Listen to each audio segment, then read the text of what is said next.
Amnesty.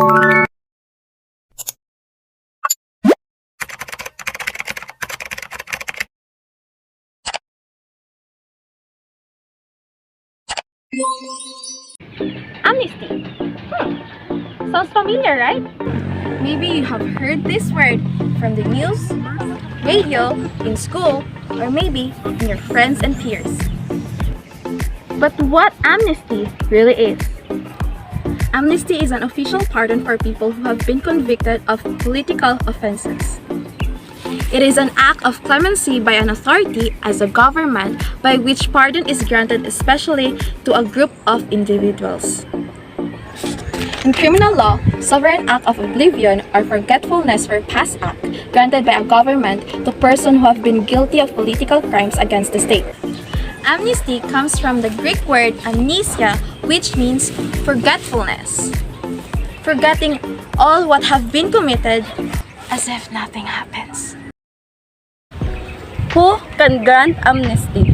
According to the Article 7, Section 19 of the 1987 Constitution, provides that the President of the Philippines has the power to grant amnesty with the concurrence of a majority of all the members of the Congress.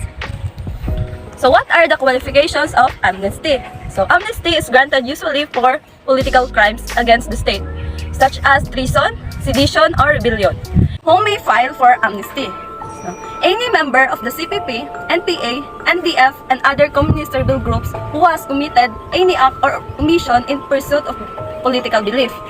Referred to in Section 2, including those detained, charged, or convicted for such acts or omission, may file an application for amnesty. These persons are disqualified of amnesty under this decree. Those who have promoted, maintained, or headed a rebellion or insurrection while holding public office or employment, took part therein, engaged in war against the forces in the government, destroyed property, or committed serious violence, exacted contribution, or diverted public funds from the lawful purpose for which they have been appropriated. That person who have been arrested or charged with having merely participated or executed the commands of others in rebellion may be granted amnesty.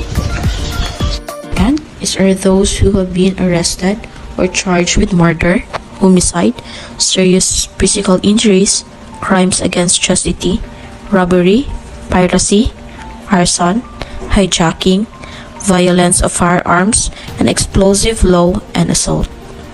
Upon unresistant and disobedient to person in authority and their agent, except if such crime or offense was committed in furtherance of subversion of crimes against public order as per participants. What is the difference between pardon and amnesty?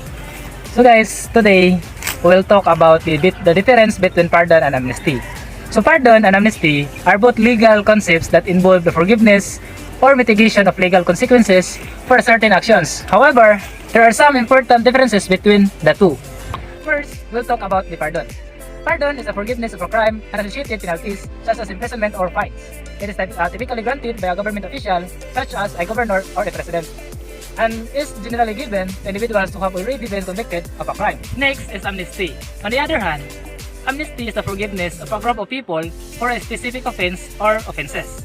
It is usually granted by an act of legislation and applies to a group of people who are considered to have committed similar offense.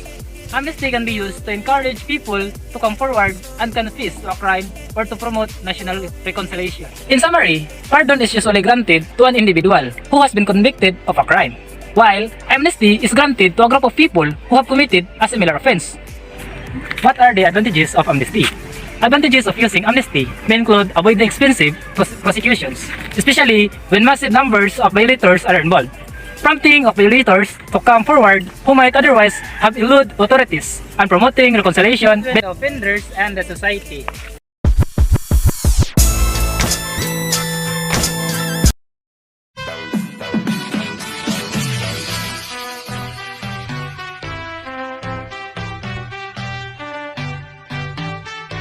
Yeah.